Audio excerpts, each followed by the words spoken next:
It was just a rainy night. A single dad driving home. A woman in uniform stranded by the roadside. He didn't ask her name. She didn't explain.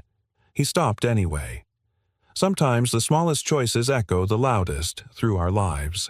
Before we dive into this deeply human story of kindness, resilience, and quiet transformation, if stories like this move you, consider subscribing to our channel. We share real emotional narratives that remind us what truly matters. Now let's begin. A single dad helped a female soldier in the rain. Then she got a letter that changed everything.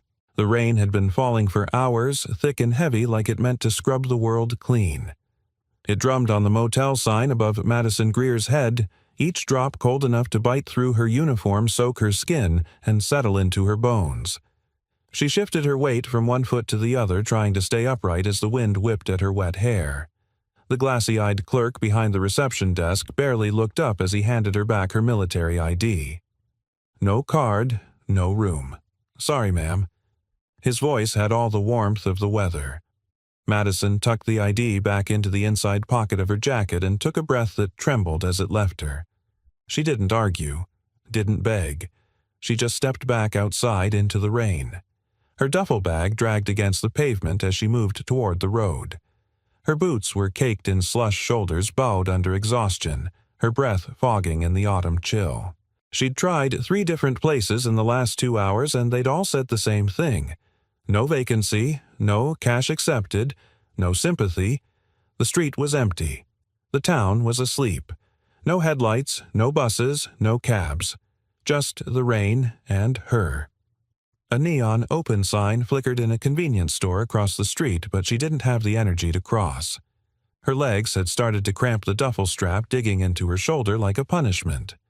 A part of her, the small stubborn corner that had carried her through 14 years of service, kept walking anyway. 1 more block. 1 more mile. Maybe someone would stop. Maybe a pair of headlights cut through the downpour behind her. She didn't turn around at first. Cars had passed her for the last half hour, ignoring the uniform, the soaked pack, the way she stood like someone with nowhere left to go. But this one slowed. The engine idled behind her. She turned slowly, rain streaming down her face. The truck was old, dented, reliable. The kind of truck a man owns for 20 years and fixes himself. The window rolled down halfway, and a man leaned out, late 30s, maybe 40, a square jaw and dark, tired eyes under a damp baseball cap. "You need a ride?" he asked, voice low even. Madison didn't answer right away. She glanced at his hands. They were rough, calloused. Working hands. No twitchiness. No weapons. No flashing smile that meant something else. Just eyes that saw her, not a uniform, not a problem. Just her. Still she hesitated. "I'm not going far," he added. "But there's a diner a few blocks down. It's open late. You can dry off, get warm." The wind cut through her soaked clothes again, and that was answer enough. She nodded once and opened the door. The warmth hit her like a wave, stale coffee and motor oil, but better than the rain. She climbed in, closed the door, and settled the duffel on her lap like a shield. They didn't speak for the first few minutes. Just the swish of the windshield wipers and the hum of the engine. The truck creaked with every bump in the road. A stuffed dinosaur swung from the rearview mirror, its stitching worn, its tail half unraveled. She looked at him sideways. He didn't glance back. "You military?" he asked, still facing the road.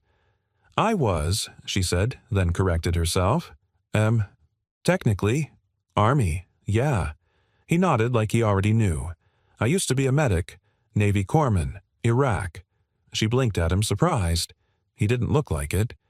But then neither did she anymore. "You out now?" she asked. "Long time. Got a kid now. Keeps me grounded." They reached the diner, a squat building with a flickering sign and glowing windows. It looked like a postcard from 30 years ago, cheap pie-hot coffee and nobody asking questions. He pulled into the lot and turned off the ignition. Madison reached for the door handle, but he stopped her. "You got somewhere to stay?" he asked. She shook her head. He reached into his back pocket and pulled out a folded 20, then opened the glove box and handed her a motel key. Room 4. Cheap keychain. Plastic tag. I keep a room at that place near the tracks, he said. Sometimes for guys coming out of detox. Sometimes for someone who just needs it. You can crash there. No strings. Madison stared at him. Why? He shrugged. Because someone once did it for me. She took the keys slowly, like it might disappear. You hungry? He asked. She started to shake her head, but her stomach answered for her. He smiled just a little. Let's get something warm then. Inside the diner, the waitress knew him. Called him Luke. Told him Ellie missed him tonight. He smiled, said he'd read her the bedtime story twice to make up for it. They sat in a booth by the window, steam curling from mugs of coffee between them. Madison stared at her reflection in the glass. Wet hair, red eyes, a woman on the edge, and realized it was the first time all day someone had looked at her like she wasn't broken. Luke didn't pry. He just ate his pie and offered her his half. She took it. When he dropped her off at the motel, she paused before getting out. Thanks, she said. He nodded. Get some rest. She walked to the room key, clenched in hand. But before going inside, she glanced back. The truck was still there, headlights glowing dimly through the mist, like he was waiting to make sure she'd made it in. She didn't wave. He didn't need it. But she stood in the doorway a long time, holding the key and thinking about how long it had been since someone stopped in the rain, and how sometimes it was enough to change everything. The motel room was barely bigger than a storage unit, with one flickering overhead light and the faint scent of mildew soaked into the walls. But to Madison, it felt like sanctuary. She peeled off her wet uniform with shaking hands and sank into the creaky mattress without even pulling back the covers. Her boots sat by the door, dripping quietly onto the mat. Her duffel bag rested beside them, everything she owned compressed into canvas and memory. Sleep came in fragments. Rain tapped at the window all night like it had something urgent to say. In her dreams, faces blurred people she'd served with people she couldn't save. People she tried not to remember. A door slammed somewhere down the hall and she jolted upright, heart pounding as if she were back in uniform, crouched behind sandbags waiting for orders that never came. When the sun finally rose pale and watery behind the clouds, Madison lay still for a long time, staring at the cracked ceiling. She'd survived Warzone's tribunal's betrayal. But somehow, waking up alone without purpose, without orders, this was harder. She reached for the folded motel key still on the nightstand and held it in her palm. It wasn't the room that mattered. It was the man who'd handed it to her without question. Luke. Just a name spoken once by the waitress. A man with quiet eyes, a little girl who missed bedtime stories, and a truck full of silence and warmth. She checked out of the motel 2 hours later. The clerk didn't recognize her. Guy who paid for it, he come here often? She asked. The clerk shrugged. Sometimes. He drops off the envelopes. Pays in advance for strangers. Don't talk much. How do you reach him? You don't. That was that. Madison stepped back out into the gray morning, her duffel slung across her back. She should have left it there, chalked it up to kindness from a stranger, and moved on. But something itched in her chest. Something unfinished. Something like hope. She headed toward the diner.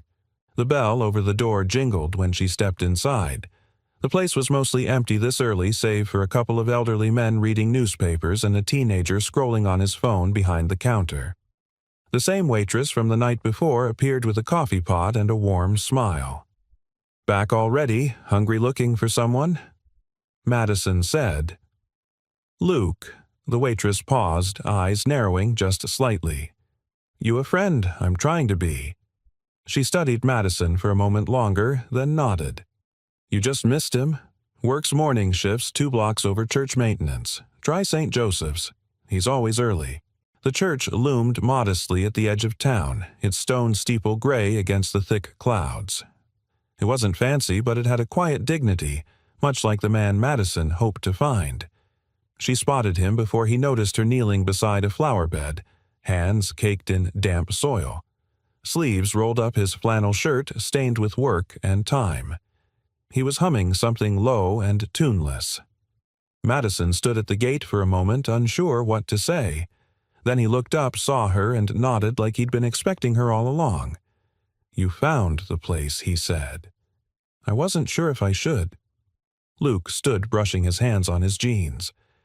"If you had nowhere else to be, then, yeah, you should."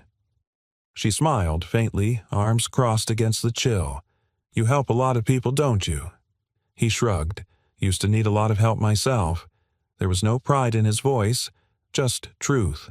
Madison followed him as he walked toward the side of the church where a rusted storage shed leaned wearily against the brick wall. He opened it and pulled out a set of tools, handing her a wrench without asking. "If you're staying, you might as well earn your keep." She grinned. Subtle. They worked in silence, fixing the broken hinges on a warped door, reattaching gutter brackets. Her hands remembered how to be useful. It felt good. Grounding. For the first time in weeks, the buzzing in her head dulled. Afterward, they sat on the back steps of the church, sipping lukewarm coffee from a thermos. "I used to be someone," she said quietly. "You still are." She didn't reply. Just watched the steam rise from her cup like smoke from a fire long burned out. "I'm not going to ask why you were walking in the rain," Luke said after a while. "But I know that kind of silence, the kind you wear like armor." Her eyes filled unexpectedly. She looked away. "I'm not used to people seeing through it." "Maybe you've been around the wrong people." She wanted to say something sharp, something defensive, but instead she just nodded. Luke stood, stretched, and pulled something from his pocket. It was a folded photograph, frayed at the edges. He handed it to her without explanation. In the picture, a young Luke smiled awkwardly, wearing fatigues, standing beside another man, taller, darker, laughing with an arm slung around Luke's shoulders. "My brother-in-arms," Luke said, "didn't make it home. I tried to save him. I didn't." Madison stared at the photo, her throat tightening. "I know that weight," she whispered. He nodded. "Then you know why I stop when I see someone in the rain." She held the picture with reverence, then handed it back. "You did more than stop," she said. "You made me feel human again." Luke said nothing, just nodded and pocketed the photo. As Madison walked away, the wind picked up, carrying the scent of damp leaves and earth. She didn't know where she was going yet, but for the first time in weeks, she wasn't afraid to find out. In her pocket, the motel key still rested like a promise. And behind her, Luke returned to the flowers, humming again, planting seeds he might never see bloom, but planting them anyway. The envelope was thick, stamped, sealed, and oddly formal, even by military standards. Madison found it wedged between junk mail and a pamphlet about veteran health services when she checked the small rusted mailbox at the transitional housing facility. She had only given out the address once to complete the paperwork for her upcoming administrative hearing. She tore the envelope open with her thumb, bracing herself for more bureaucracy, another form to complete another question, to defend another delay in the decision that would determine whether she received full veteran benefits or nothing at all. But the moment she read the first line, her breath caught. Supplemental testimony submitted. In support of subject Madison Greer, Lieutenant, retired. She blinked hard, reading the name again. Then again. It was real. Her fingers tightened around the paper as she scanned further. The language was formal government speak, dry and deliberate, but the content hit her like a sudden gust of wind. A man named Luke Harrison had submitted a first-hand account detailing a firefight in Fallujah, 2009. He had not been present during Madison's recent case, but his testimony tied to a separate but related incident years ago validated the pattern she had reported: repeated negligence of protocol by a high-ranking officer who now stood at the center of her tribunal. Luke's statement was calm, clear, and detailed, and deeply personal. "I don't know Lieutenant Greer beyond a brief meeting," he wrote, "but I've seen this before. I've carried the guilt of silence. If she has the courage to speak, then the least I can do is tell what I know." Madison sank onto the edge of her bed, hands trembling. The room felt suddenly too small, the air too sharp. She hadn't asked him. She hadn't even told him her full name. But he'd remembered. Somehow, in that short ride in that cold diner booth, he'd seen enough to believe her. Enough to risk being pulled into a system he had long since walked away from. And he'd done it anyway. The next day, Madison stood before the panel. 3 high-backed chairs, a long table, files and laptops, cold faces with warm words that didn't mean much. They asked her the same questions again. She gave the same answers. But this time, she wasn't alone. They acknowledged the supplemental testimony. Not just acknowledged it, changed the tone in the room. The woman in the center, a colonel with tired eyes and a no-nonsense tone, flipped through Luke's statement twice. Her voice softened. "You have someone speaking for you, Lieutenant? That doesn't happen often." Madison sat a little straighter. When it was over, they told her they would reach a decision within 2 weeks. She nodded, saluted, and walked out into the sunlight. The sky was finally clear. She didn't go back to her room, didn't feel like hiding between 4 cinder-block walls. Her feet led her down familiar sidewalks past brick buildings and faded flags until she found herself at the little diner again. The bell jingled when she walked in. The same waitress looked up from pouring coffee. "He's not here right now, honey," I know Madison replied. "I just needed to sit somewhere warm." The waitress gave her a look something between understanding and permission, then slid a coffee across the counter. "It's on the house." Madison sipped it slowly, letting the steam rise into her face. Then she pulled a folded note from her jacket. Not an official document. Just a thank-you letter. Personal. Honest. She had written it 3 times and torn it up each time. This version she kept. An hour later, she walked back to the church. The back gate was open. The leaves had started to turn the first golds and ambers of a slow-coming fall scattered along the gravel path. Luke was fixing a section of chain-link fence behind the playground. His jacket hung on a post, and Ellie, his daughter, sat cross-legged on a picnic bench nearby, drawing with markers on a notepad. When she saw Madison, her face lit up. "Dad, it's the rain lady." Luke looked up, a wrench still in hand. "Madison," she offered a sheepish wave. "Your daughter's got a good memory." Ellie held up a drawing. "It's you. I drew your army jacket and your boots. Want it?" Madison knelt down, touched by the simple gesture.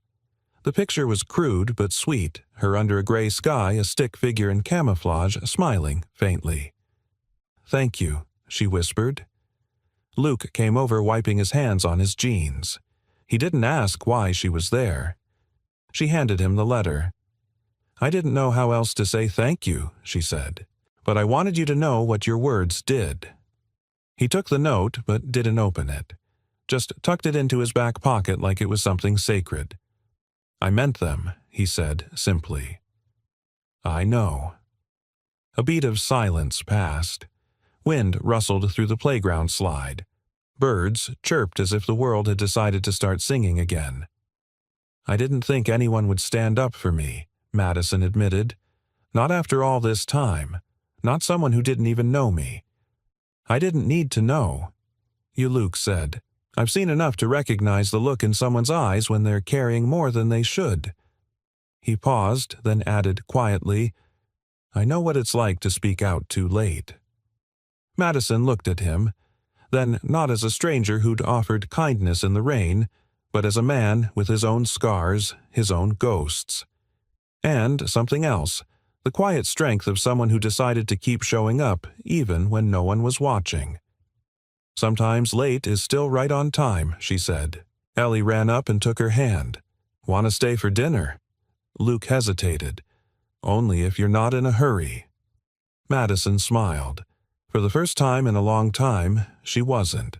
And in that small moment, under an open sky with leaves beginning to fall, 3 people sat on a porch with spaghetti and lemonade. And not a single one of them was alone. There were certain silences. Madison had grown used to those heavy leaden ones that settled between soldiers who'd seen too much. The kind that didn't require words because everyone already understood. But the silence between her and Luke was different. It wasn't heavy, it wasn't cold, it was steady, like the quiet hum of an engine that never failed to start. Like safety. That night after dinner, as Ellie curled up on the couch in her pajamas watching an old cartoon on low volume, Madison and Luke stood in the kitchen side by side rinsing dishes. The simplicity of it felt almost sacred, two adults sharing space not in a rush to fill it with small talk or retreat into solitude.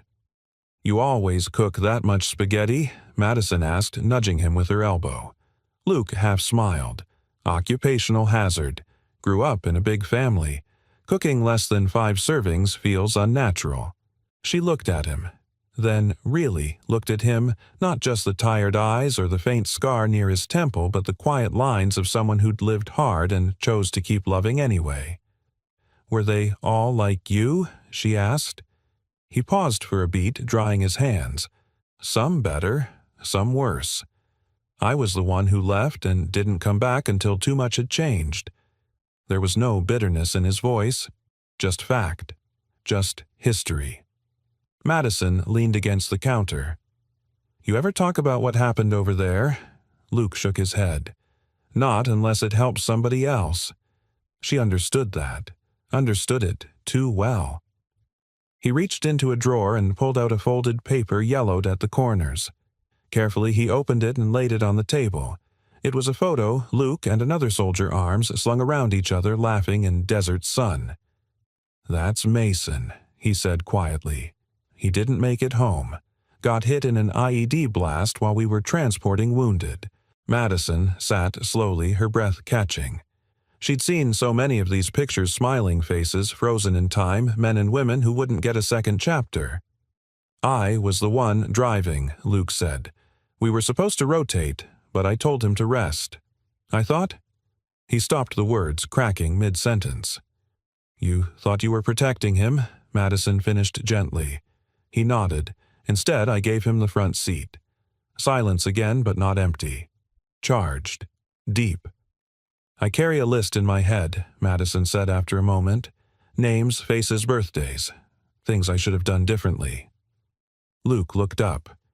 "You too, doesn't everyone?" He shrugged. "Some people bury it. Some drink it away. I fix fences and feed people I'll never see again." Madison reached for the photo, traced the corner. "Do you ever feel like you're making up for something you can't fix?" Luke met her gaze. Every day. And just like that, something inside her shifted.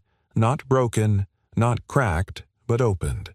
A door long sealed shut. The next morning, Madison visited the Community Resource Center, where she'd once attended a job readiness seminar she barely remembered. This time, she wasn't just passing through. She filled out an application for a part-time program assisting veterans with reintegration, something Maria Torres had mentioned in passing weeks ago, but Madison hadn't been ready for then. Now, she was. Afterward, she returned to the church not because she needed to, but because she wanted to. Luke was out back again this time, repairing a swing set. The metal frame rusted but sturdy. "Need a hand," she called. He didn't look surprised to see her, just passed her a wrench like it was the most natural thing in the world. As they worked, he nodded toward Ellie, who was on the steps coloring. "She's why I didn't spiral after I got out," he said softly. "When you've got someone depending on you, it changes the way you process pain." Madison tightened a bolt. "You ever feel like you're just barely holding things together? Only on the days that end in E." She laughed, really laughed for the first time in what felt like years. Later, as they packed up the tools, Luke said, "You know, there's something I didn't tell you." Madison raised a brow. "That's ominous." He hesitated. "I didn't plan to testify. I didn't even know your full name until I heard the girl at the diner call you Lieutenant. I recognized the unit. Looked it up. What you were doing. It hit me." Madison waited, heart stilled. "You were trying to say what I never could, what I should have said when it was my turn." He met her eyes then, and there was nothing performative in it. No savior complex, no dramatic flair. Just a man who once walked away from his own truth and saw someone brave enough to do what he hadn't. "I didn't want to fail you too," he added. Madison felt tears prick the corners of her eyes, not from guilt, not even from sorrow, but from something deeper being seen. "I didn't think anyone noticed," she whispered. "I noticed," Luke said, "and I wasn't the only one." That night, as she walked back to her room under a cloud-streaked sky, Madison stopped at a mailbox on the corner. She held an envelope in her hand, a letter addressed not to an office or an appeal board, but to someone she hadn't spoken to in a long time, her younger brother Sam. He'd served, too. Left the military years before her. They hadn't spoken since the day she blew the whistle. He'd thought it was a betrayal, that she should have kept quiet. But now she wanted him to know she didn't walk away, and neither did the man who stood with her when she didn't even know she needed it. She slid the letter into the box, exhaled slowly, and looked up. Above her, the clouds had parted just enough to show a single, shining star. Not much, but just enough. The next Saturday morning was soft and golden, the kind of autumn day that made you believe the world hadn't given up on beauty just yet. Sunlight filtered through amber leaves as Madison walked up the cracked walkway to Luke's modest home. The porch creaked as she stepped onto it. For the first time in a long while, her heart was oddly light. She wasn't sure if she was visiting as a friend or just someone trying to hold on to what made her feel steady. The screen door opened before she could knock. Ellie stood there, all gap-toothed grin and sleepy eyes, wearing a hoodie 2 sizes too big and socks that didn't match. She didn't say hi or ask why Madison was there. She simply said, "You're just in time. We haven't started the pancakes yet." Madison blinked. "That's very specific hospitality." Ellie shrugged. "Dad always says people come back when they feel safe." Luke appeared behind her, wiping his hands on a towel, his hair still wet from the shower. "She's not wrong," he said, smiling. It was the first time Madison had seen him relaxed, unburdened by a wrench or a story. Just a man in his home on a Saturday flipping pancakes for a kid who still believed mornings were worth getting excited about. "You sure I'm not intruding?" Madison asked, hesitating on the step. Luke opened the door wider. "You sure you don't want blueberries in your pancakes?" That was his answer, and it was enough. They sat at the small table by the window, the kitchen warm with the smell of butter and cinnamon. Ellie chattered as she drew on the back of a grocery list, narrating a fantasy story about a brave lady soldier who built a secret treehouse for kids who had bad dreams. Madison listened with one elbow propped on the table, a smirk tugging at her lips. "She sounds like she has good taste in camouflage," she said. Ellie looked up. "You think so? I think she's kind of lonely. But she's good at pretending she isn't." Madison went still. Luke across the table didn't say a word, just glanced at his daughter, then at Madison. Children never needed to be taught how to see truth. They came with that gift. "I used to pretend a lot," Madison said, her voice low. "Still do sometimes." Ellie, unconcerned, returned to her drawing. Pretending is okay as long as someone notices you're doing it.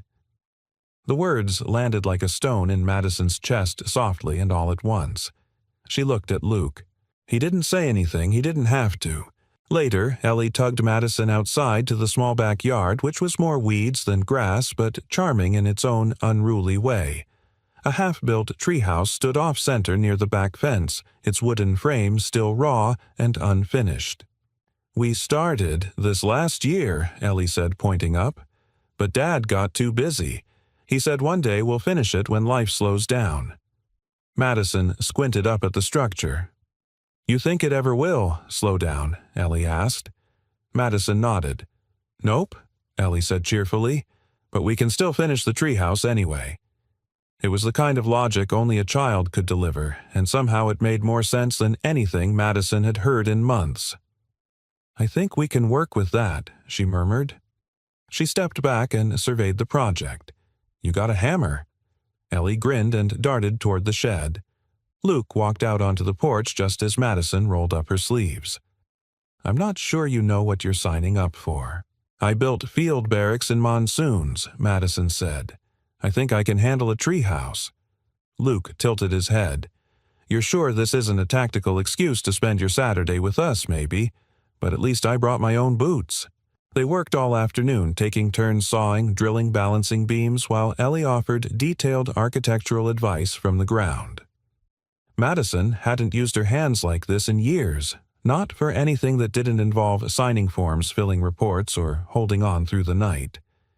As she drilled the last bolt into a crossbeam, she felt something inside her settle. A rhythm, a sense of place. It wasn't about building something tall or grand. It was about building something that didn't need to be perfect, only present. Just like people. By late afternoon, they sat on the porch steps with lemonade and tired arms. Ellie had passed out inside, curled up with her drawing pad still in hand. "She draws you a lot," Luke said. Madison chuckled. "I noticed. She told me last week that you reminded her of a hawk. A serious, strong kind of quiet, but always watching." Madison laughed softly. "That might be the best compliment I've ever gotten." Luke looked at her then, not just across the porch, but into her. The way people do when they've stopped being afraid to ask the questions that matter. "You ever think about staying?" The words hung in the air. Madison didn't flinch. "Sometimes," she said. "But I don't know if I know how." "You learn by trying," he said. "Same way you learn how to hold a hammer or read a kid's mind."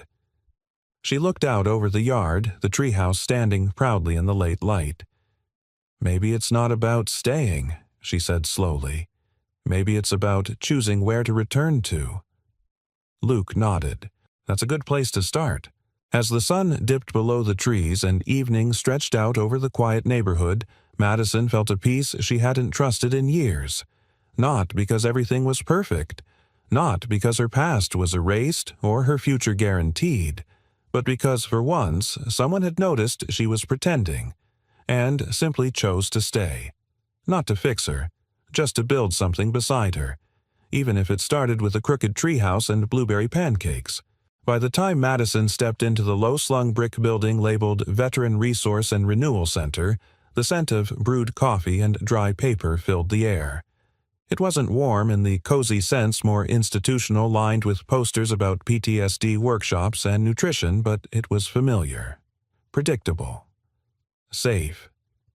She stood just inside the doorway, watching a group of 5 men and women gathered around a long table listening intently to a petite woman in her 50s with short silver-streaked hair and a clipboard. She was mid-sentence, but paused when she noticed Madison. "You must be Lieutenant Greer," the woman said with a nod of recognition. "Maria Torres." Maria walked over her presence, calm but commanding, the kind of person who didn't need volume to be heard. Her handshake was firm and her eyes, clear, intelligent, missed nothing. "We've been following your hearing," Maria said without preamble. "I've read your reports. What you did was brave." Madison offered a polite smile. "Some people would say it was reckless." Maria returned a knowing look. "Usually the ones it exposes." Madison exhaled softly. "I'm not here for congratulations. I'm just trying to figure out where I fit now. You and half the people in this building." Maria gestured for her to follow. "Come, sit in for the second half of today's workshop. No pressure to speak. Just observe." They entered the back of the room. A circle of veterans sat, some in uniform, some in plain clothes, all bearing the quiet exhaustion of people who had returned from something no one else could see. Their faces were lined with years, stories, guilt, strength. Madison knew those expressions intimately.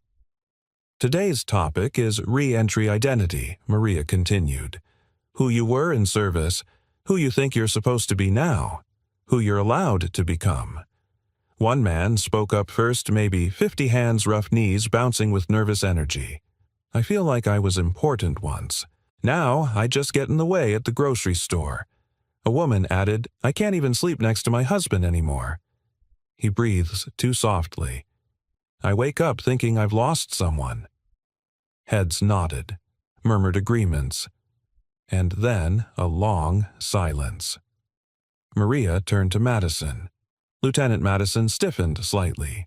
She hadn't planned to talk, but the eyes around the room weren't demanding, just hopeful.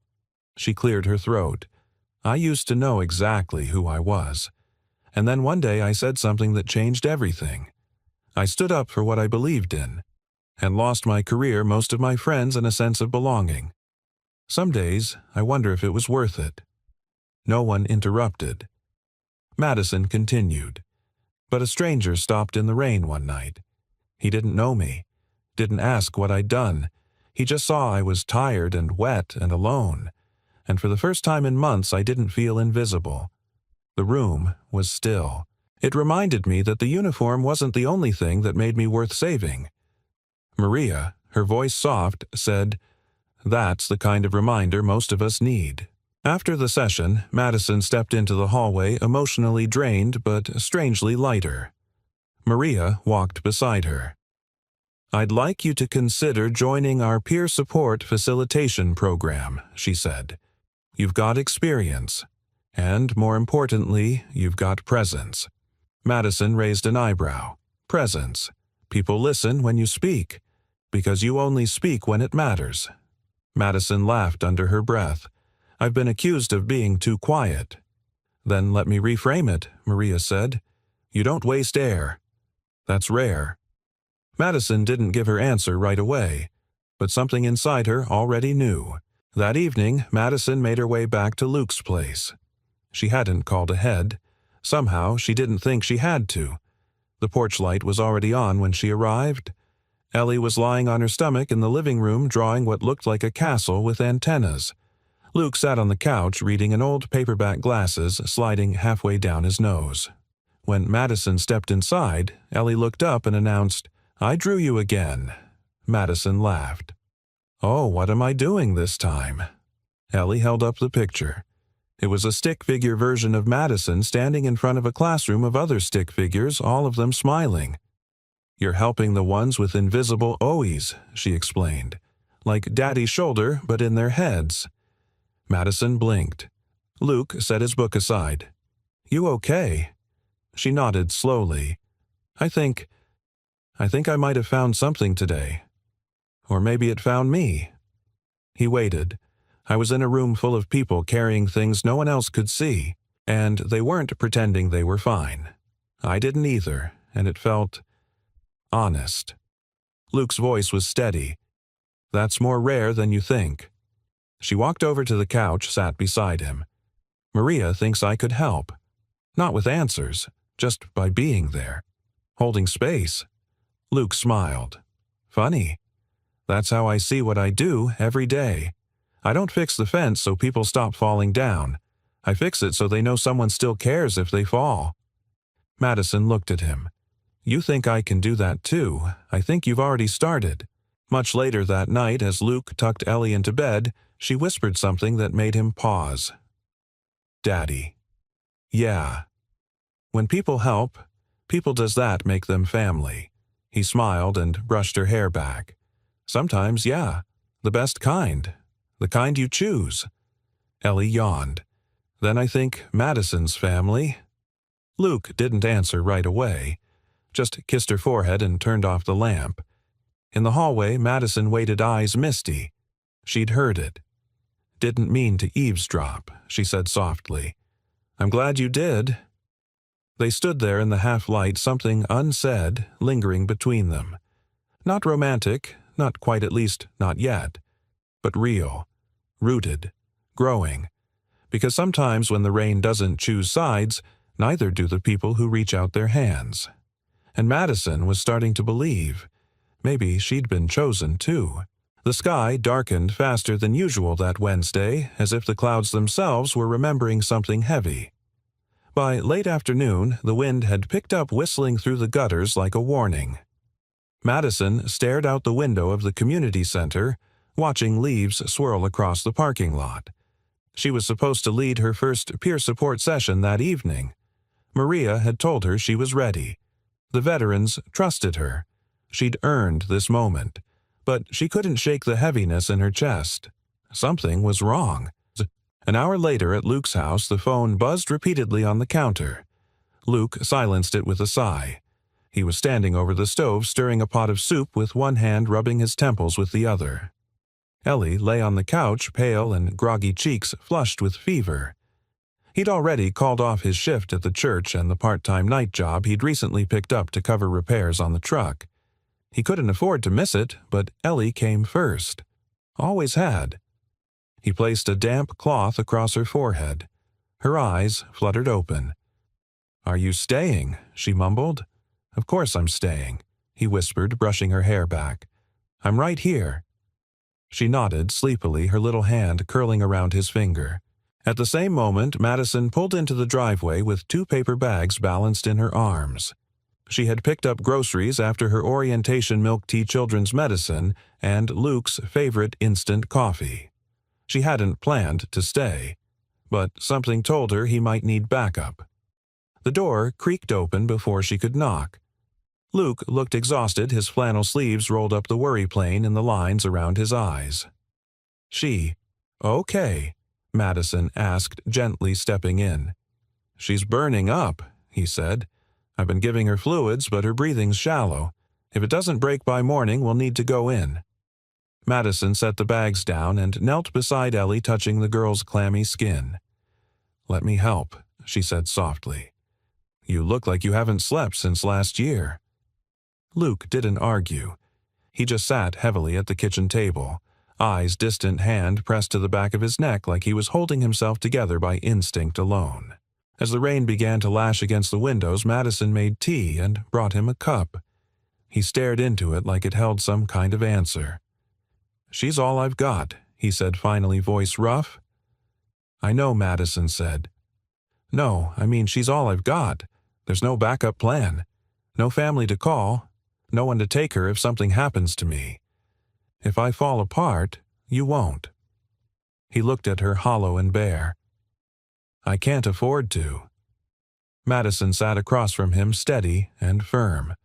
"Then let me be the part you lean on." His jaw tightened. "You shouldn't have to." "Maybe not," she said. "But you stopped for me in the rain. You didn't have to then, either." Silence. Then, almost too softly to hear, he murmured, "I'm scared." Madison reached across the table, her hand closing over his. "You don't have to be. Not alone." The night deepened. Thunder rolled low across the hills. Madison stayed. She helped Luke sponge Ellie's forehead, read her books aloud when she stirred, and sat with Luke through the long stretches of quiet. At 2 a.m., the fever finally broke. Ellie, still half asleep, murmured, "Did the storm go away?" Madison kissed her temple. "Not yet, sweetheart. But we're here with you." In the living room, Luke exhaled so deeply it was almost a sob. He rubbed his face and stood slowly, muscles aching from tension and hours of stillness. "Thank you," he said. "You didn't have to stay." "I wasn't leaving," Madison replied. And she meant it. The next morning brought a fragile calm. Sunlight broke through the clouds in streaks, drying the sidewalks and painting the wet leaves in shades of fire and gold. Ellie sat up on the couch, sipping warm broth. Madison sat beside her, gently braiding the girl's tangled hair. Luke stepped outside for a moment of air, the first he'd taken in what felt like days. When he came back in, he found Madison kneeling near Ellie's backpack, helping her sort out school papers and coloring pages. She looked up, smiled softly. "Guess I missed my session last night," she said. He tilted his head. "You led one here." She stood and brushed off her knees. "I never imagined myself part of a family again. Not like this. Not—" Quietly. Luke stepped closer. "It's not quiet. It's just not loud in the way we were trained to hear." He paused. "You could stay, you know. I mean, not permanently if you're not ready. Just longer. As long as you want." Madison looked at him. Not with fear, not with doubt, but with the steady, measured understanding of someone who'd known battlefields of every kind and finally found one worth defending with tenderness. "I already have," she said. That afternoon, after Ellie drifted into a deep, healing sleep, Madison stepped outside. The porch was warm in the late sun. She pulled out her notebook, the one she hadn't touched in months. She opened to a blank page and wrote one line, "You don't need to be strong alone. You just need someone who won't walk away." She closed the book gently. Inside, Luke was humming a familiar tune as he washed the soup pot. There were no trumpets, no victory parades, just two hands moving in rhythm and the quiet hum of a house that, for the first time in a long time, felt like home. The storm had come and passed, but what stayed behind was something far more powerful. The community center was quiet that morning. No footsteps in the hall, no shuffling chairs or murmured greetings. Just sunlight filtering through the dusty blinds and the soft click of Maria's pen tapping against her clipboard. Madison sat across from her in the office, hands folded over a piece of stationery. She had borrowed it from the front desk, a plain white page with a faint navy border. No emblem, no insignia, just space. The words were already written, in ink, in her own voice. Maria hadn't asked what was in the letter. She simply said, "When you're ready." Madison wasn't sure she was, but she was here, and that had to count for something. The night before, after Luke and Ellie had gone to bed, Madison had walked out onto the porch alone. The air was cool, still carrying the scent of the storm. She sat with her knees drawn up, the notebook open in her lap, heart heavier than she'd expected. She had meant to write something simple. A thank you, perhaps. A reflection on how far she had come. But what came out was something else entirely. It started with, "To the stranger who stopped in the rain. You didn't ask my name. You didn't ask what I had done or what I had lost. You only saw that I was cold-tired and human. And in a world that constantly asks us to prove our worth, that was the most radical kindness I've ever known." The rest of the letter spilled like breath slow, careful, full of things she hadn't allowed herself to say. She wrote about the day she filed her report, about the silence that followed, the colleagues who looked the other way, the commanding officer who called her emotional, the months of investigations, the nights she barely slept. She wrote about the fear that no one would ever believe her again. And then she wrote about him, Luke, how one act of decency cracked something open, how he never asked for anything in return, how Ellie's quiet acceptance healed places inside Madison that even the military couldn't reach. "You gave me shelter," she wrote, "but more than that, you gave me a reason to believe that the war I fought was not for nothing." When she finished the letter, she stared at it for a long time. It didn't feel like closure. It felt like continuation. Back in the present, Maria gestured toward the open door. "The group's starting." "You still want to read it?" Madison nodded. "Yes, I think they need to hear it. I think I do." They entered the common room. A dozen veterans sat in the circle, familiar faces now. One man with a prosthetic leg balanced a cup of coffee on his knee. A woman with salt and pepper braids nodded as Madison took her seat. Maria gave her a quiet nod. It was time. Madison cleared her throat. "I wrote this last night," she said. "I didn't know I needed to until I did. It's not directed at anyone in particular, but maybe you'll see parts of yourself in it." "I know I did." She unfolded the letter and began to read. Silence settled as she spoke, not the hollow kind, but full and reverent. Madison's voice didn't shake, not from fear, but from depth. Each word landed like a soft footfall on sacred ground. When she reached the end, her final line: "I am not healed, but I am no longer invisible." There wasn't applause, there were no cheers, only the kind of stillness that meant people were listening. And one by one, veterans began to nod. The man with the prosthetic whispered, "That's the first time I've heard someone say what I've felt." Another woman reached over and touched Madison's hand. "Thank you," she said simply, "for carrying that until the rest of us could hear it." Maria, standing in the back of the room, blinked back something close to tears. Later, she told Madison that letter was a mirror, and for the first time some of them saw their reflection and didn't look away. That afternoon, Madison placed a copy of the letter in a sealed envelope and handed it to Maria.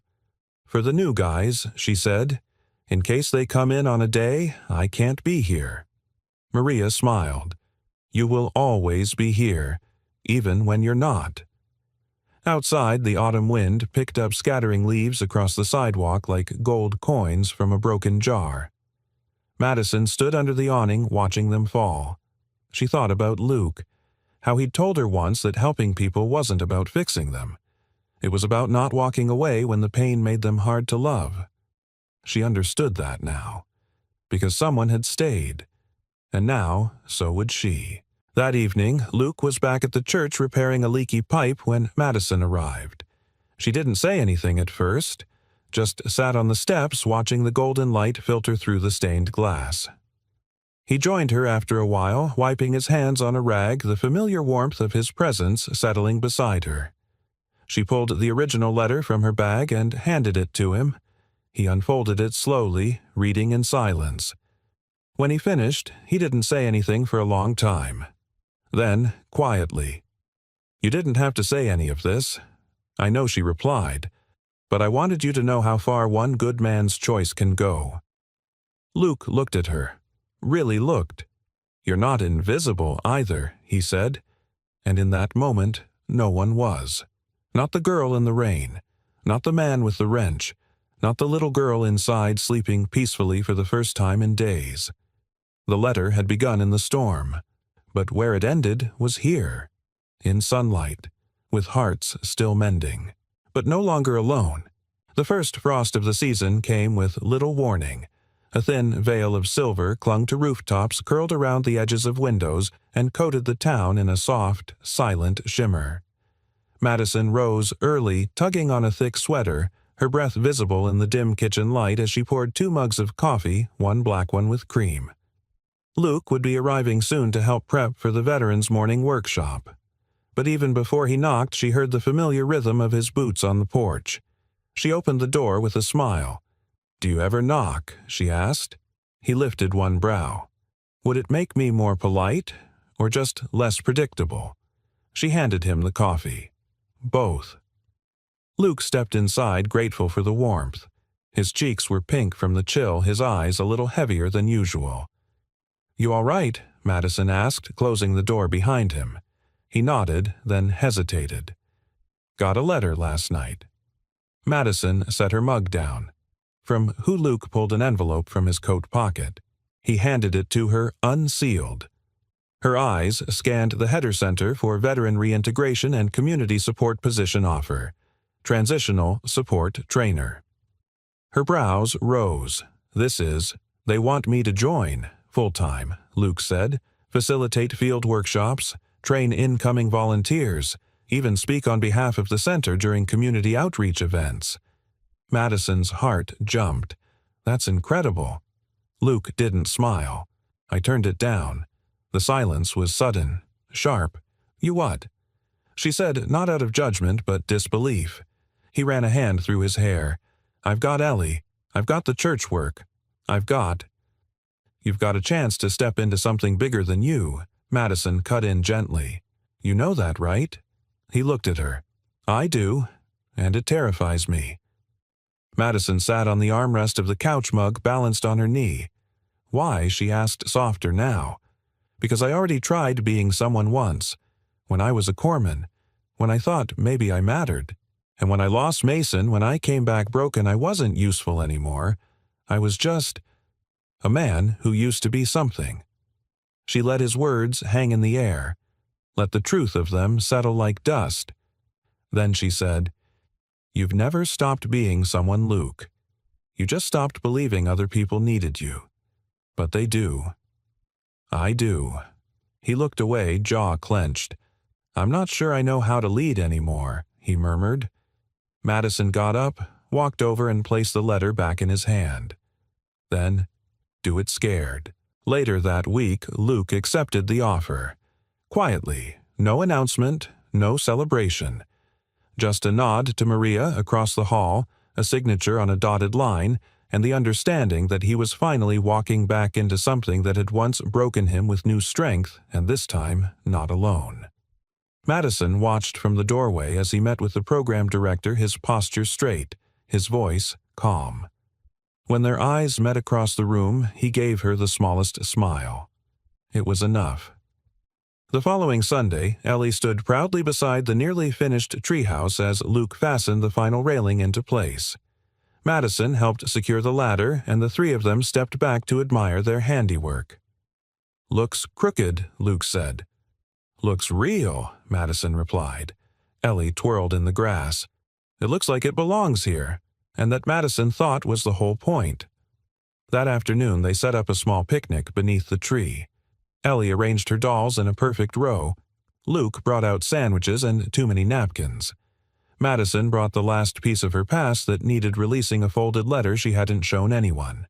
She'd written it to herself, to the soldier version of her, to the woman who thought courage was loud and lonely. You don't have to carry the burden alone to be brave. You just have to keep showing up even when you're tired, especially when you're tired. Luke noticed the letter in her hand. "Another one?" he asked. Madison smiled. "The last one." She tucked it beneath a stone by the treehouse base. A small ritual, a quiet goodbye. That evening, as twilight softened the sky, Luke pulled a small hand-carved plaque from his truck. Madison watched as he climbed up the treehouse ladder and nailed it above the entryway. When he came down, Ellie clapped. Madison leaned in to read the inscription. "Welcome home. No more rain, no more waiting. Just wood and nails and people choosing each other again and again." Back inside, Ellie fell asleep with a flashlight in hand and her favorite book open across her chest. Madison tucked the blanket around her shoulders. Luke stood in the doorway, arms crossed, his expression soft. "She loves you," he said quietly. Madison turned. "I love her." Luke took a step forward. "She's not the only one." The room seemed to hold its breath, and Madison, after all she had endured, didn't step back, didn't second-guess. She simply whispered, "I know." They didn't kiss. Not yet. But something passed between them, firm, unspoken, and more real than anything that could be rushed. A promise not of perfection, but of presence. Of staying. That night, as the wind gently rustled through the trees, Madison lay awake beneath the same roof she once hesitated to enter. She stared at the ceiling, her fingers laced over her chest, a smile tugging at the corners of her mouth. She wasn't fighting anymore. Not for validation. Not for survival. Just for joy. For peace. For the kind of love that showed up in the rain and never left. And maybe, just maybe, that was the kind that stayed. The knock came just after breakfast. Not rushed, not timid. 3 firm taps on the door like someone who belonged there, even if they hadn't been there before. Madison looked up from her cup of tea still warm in her hands. Luke glanced toward the front door with a flicker of curiosity. Ellie was coloring at the kitchen table, humming softly to herself, oblivious. Luke opened the door. A sharply dressed woman in her early 40s stood on the porch. Her dark wool coat was still dusted with the last flakes of morning frost. Her clipboard was tucked against her chest, but it was the badge clipped to her lapel that caught Madison's attention. Veteran Advocacy and Outreach, National Office. "Luke Harrison?" the woman asked, glancing past him to the living room. "Yes," he said cautiously. She smiled. "You were referred by Maria Torres and the local reintegration board. May I come in?" Madison stood up instinctively. Luke stepped aside, motioning for her to enter. "I'm Joanna Fields," the woman said, her voice crisp but not unkind. "I'm part of the national initiative focused on expanding local veteran programs, particularly ones led by former service members like yourself." Luke nodded once, still unsure where this was headed. "You came across our radar after submitting your testimony for Lieutenant Madison Greer," she continued, now turning toward Madison. "And then again, when you accepted a support training role. We've been reviewing your background." Madison stepped closer, protective. Reviewing why, Joanna smiled, unshaken. "Because we believe stories like yours, both of yours, can do more than help individuals. They can inspire reform, community action, even national dialogue." Luke's brow furrowed. "I'm not a speaker. I'm not a poster child." Joanna nodded. "That's exactly why we need you. Because you're real. Because you stopped when others didn't. Because you carry the story people need to hear. She pulled a sealed folder from her satchel and handed it to Luke. There's a summit in Washington next month, focused on rehumanizing the reintegration process.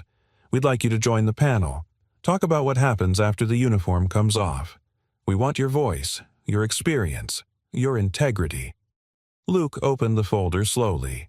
Inside was a formal invitation, reimbursement for travel, a speaking itinerary, his name printed in bold.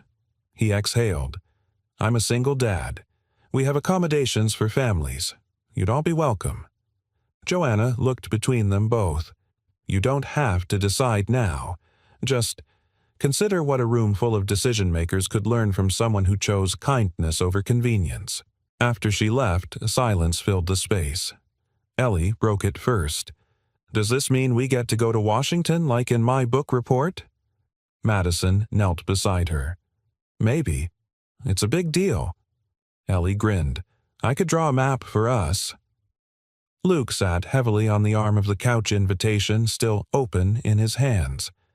I didn't ask for any of this. Madison sat beside him. Neither did I. But that didn't stop it from finding you. He looked at her. You think I should do it? She hesitated, not because she doubted his ability, but because she knew what he was really asking. Could he speak about what he'd buried? Could he stand in a room full of strangers and open the door to wounds long covered? You don't owe the world your story, she said gently. But if you're ready, if you want to use it to build something, then maybe this is the moment that story stops being about pain and starts being about purpose. Luke looked down at the folder again. I've spent years feeling like I didn't do enough, like kindness wasn't enough. Madison touched his hand. But it was. It is. You changed my life, Luke, that night in the rain. That wasn't small. That was everything. They talked about it over dinner. Madison, Luke, and Ellie, who was already suggesting they visit the Lincoln Memorial and some place that sells pancakes shaped like states. By nightfall, Luke had made his decision. Not with a speech, not with fanfare, but by quietly placing the folder on the kitchen table and beginning to fill out the acceptance form. The next few weeks moved quickly. Maria helped him prep with mock interviews and presentation tips.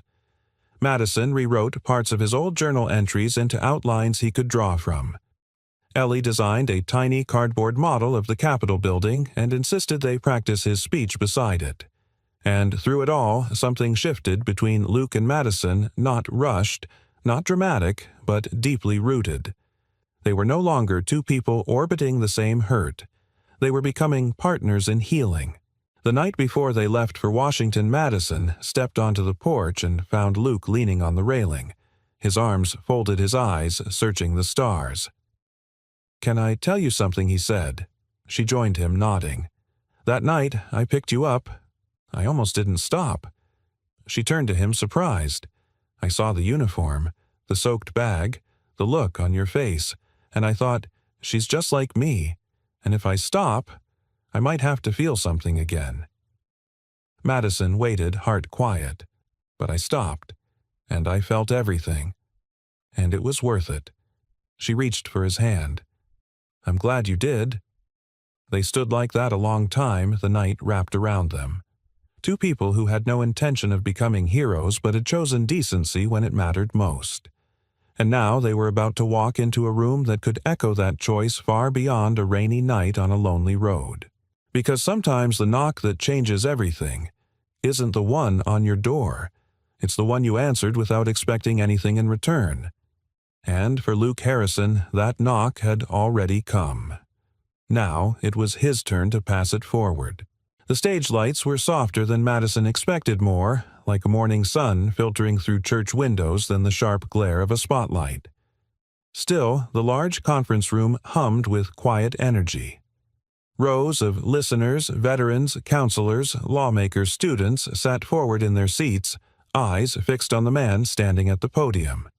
Luke Harrison stood, steady hands resting lightly on the edges of the lectern. He wasn't wearing a suit, just a simple button-down shirt, the sleeves rolled to his elbows, his boots scuffed but clean. He looked like what he was, a man who'd been through it and didn't need polish to prove he mattered. Madison sat near the front, Ellie on her lap, the child unusually still. She gripped her father's dog tags in one hand, twirling them absent-mindedly as if they were a talisman. Luke cleared his throat. The microphone caught even the smallest shift in his breath. Then he began. "I never imagined I'd be here," he said. "I'm not a general, not a politician, not a decorated hero. I'm just a single dad from a small town who once forgot he had something to offer." A hush settled across the room. There was a time I thought my story ended with regret. I thought the best thing I could do for the world was stay quiet, stay small, stay out of the way. I was wrong. He paused, glancing at Madison. She gave him a quiet nod, her chest tight. Because then one night in the rain I saw someone who looked like I felt, someone carrying things the world couldn't see. And I stopped. Just that. I stopped. He looked down at the lectern, his voice thickening. And that choice, it didn't just help her, it saved me too. He straightened, hands steady again. We talk a lot about serving, about sacrifice. But I've learned something in the years since I took off. The uniform service doesn't end when you come home. Sometimes it begins again, in quieter ways, with one act of kindness, one person choosing not to walk away. A ripple of stillness spread through the room. Some blinked back tears. Others simply sat with faces turned inward as if remembering their own moment, someone who stayed, someone who saw them. Luke continued. You don't have to fix everything. You just have to show up. For your neighbor, your daughter, a stranger on the side of the road. Because the most lasting change doesn't happen in policy, it happens in presence. And then he ended with words that no one in the audience would forget. I didn't write a speech. I just wrote a letter once. And that letter came back to me not on paper but in the way someone chose to stay in my life. And in that staying, I found my place again. The standing ovation was slow to rise, but it rose. Not out of politeness, out of truth. Madison stood, tears in her eyes, Ellie clapping fiercely beside her. When Luke stepped off the stage, Madison met him halfway. She said nothing at first, only reached up and pulled him into a hug. A full, grounding, steady hug. "You did it," she whispered. He pulled back just enough to rest his forehead against hers. "No," he said. "We did." Later that evening, back in the small hotel room, Ellie fell asleep clutching her favorite stuffed animal and wearing a lanyard with her VIP youth guest badge proudly displayed. Luke and Madison sat on the balcony watching the city lights flicker beneath a soft navy sky. Neither of them spoke for a while. The silence was full, not empty. Finally, Madison reached into her bag and pulled out an envelope. A fresh one, handwritten. Luke looked at it surprised. Another letter. She smiled. The last one. "This time, I'm sending it." "To who?" She turned the envelope so he could read the name. "To any soldier who thinks the battle is over when the war ends." Luke blinked. "Where's it going?" "Maria's putting together a welcome package for veterans re-entering civilian life. This'll be part of it." She exhaled. "They'll get a letter from someone who survived the silence. Someone who still believes that the rain doesn't mean the journey ends. It just makes the next step harder and more worth it." Luke reached for her hand. Their fingers twined together like it had always been meant that way. "I'm proud of you," he said. "I'm proud of us," she replied. Back home a week later, the treehouse stood taller somehow, even though no one had touched it since they left. Maybe it was the new coat of paint Ellie had begged for. Or maybe, just maybe, it stood taller because of what had been built around it. Trust, second chances, and a kind of love that wasn't rushed but earned. Madison walked into the backyard alone that afternoon and tucked another folded note beneath the plaque Luke had carved. It wasn't signed. It didn't have to be. "Dear whoever you are, I hope someone stops for you. I hope someone holds the door, brings the coffee, keeps the light on. Because you matter, even when the world forgets. And when the rain comes, and it will, I hope you remember this. The people who stay, the ones who see you, they are the miracle. The rain had come, but it was no longer where her story ended. It was where it began. We'd love to hear from you. Where are you watching from? And what part of this story resonated most with you? If this story touched your heart, please consider subscribing so you won't miss the next one. We share stories that inspire, heal, and remind us of the quiet strength in everyday kindness. Thank you so much for watching. Until next time, take care and keep believing in the goodness of people.